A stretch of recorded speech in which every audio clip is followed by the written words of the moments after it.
I'll start with the company. So Luta, the Luta family name represents around 6 decades of pioneering economic and social activities across Dubai.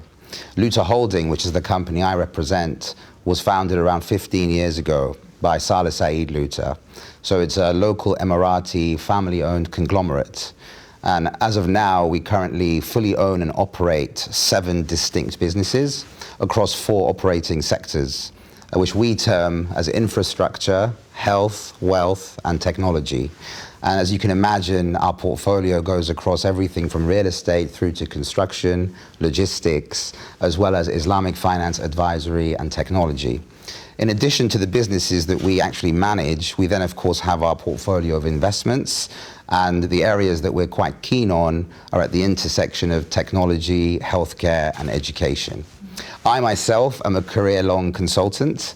I started my career with a company called Accenture and then McKinsey, and have been at the helm of this family business for exactly 2 years now.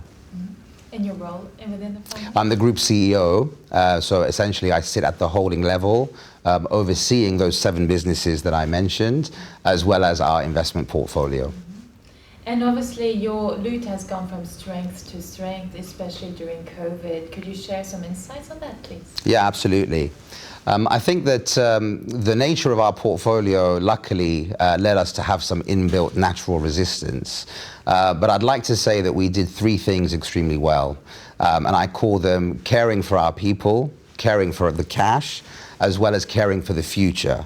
And I'll just touch on each of those briefly. When it comes to caring for the people, one of the main things that we did right up front was not to, in any shape or form, panic, slash salaries, as some companies were starting to do, but rather immediately kicked off with, what are the working from home and COVID guidelines for our people? How do we look after them better in that time? And in fact, we took some steps in terms of our medical insurance, not only on the health side, but actually the mental health side, because we were quite cognizant of the fact that people were going through what you might call a turmoil throughout the pandemic. Caring for our cash, which was the second pillar, was less so about us, but actually looking at the value chain between ourselves, our suppliers, and our customers, and trying to stress test that system to make sure that we were all aware of each other's situation throughout the pandemic and could support each other as time went on. And caring for the future, which was the third pillar, is we didn't sit back and wait and see what happens. As with all things, and given that we're a family business that has been here for a while, we see things as quite cyclical. The good times come and go, the bad times also come and go. So we were looking ahead throughout the pandemic to see, well, how are things changing in terms of how we deliver our services and products? What, in fact, are the changes that are going to be needed when it comes to digitization and getting to our customers? And so we started investing smartly as we thought through what the next step is. And also, what is the message you like to come across or communicate at Sir Anthony's conference? Well, first of all, just to touch on Sir Anthony's conference, I think it's a good time to say what a pioneering and fantastic opportunity it is.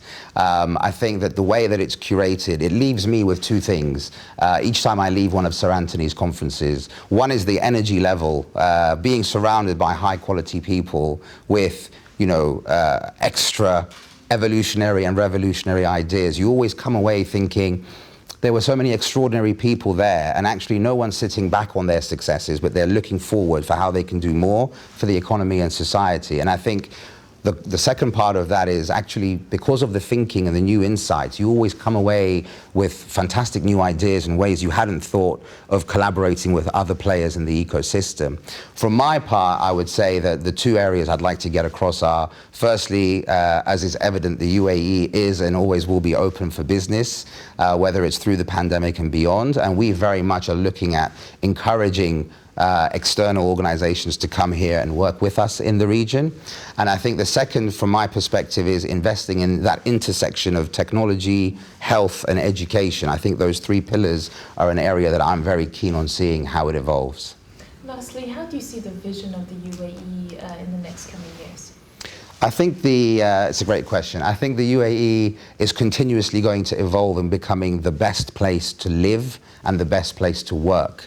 And the way I see the initiatives led by the government, they don't just target the business side, but actually they see the entire experience for individuals and institutions. And I think they'll go from strength to strength in actually making this the place that everyone wants to live and work and coexist moving forward. And what are the key success factors of the UAE to be so forward-thinking and avant-garde? I think if I had to summarize it in 2 or 3 elements, the first is probably that the UAE is always open to learn itself. They always take the best from all across the world and try and bring it into this hub. The second, which is a follow-on of learning from the best, is then that facilitation, where the UAE is here to, for want of a better word, serve. How can they serve their people, their expats, the businesses, and to make things better for them? And the third is that the UAE, driven from the leadership at the top, and it goes through all the government and private sector, is never afraid to actually try new things and to test and push the limits. And I think they'll continue to do that moving forward.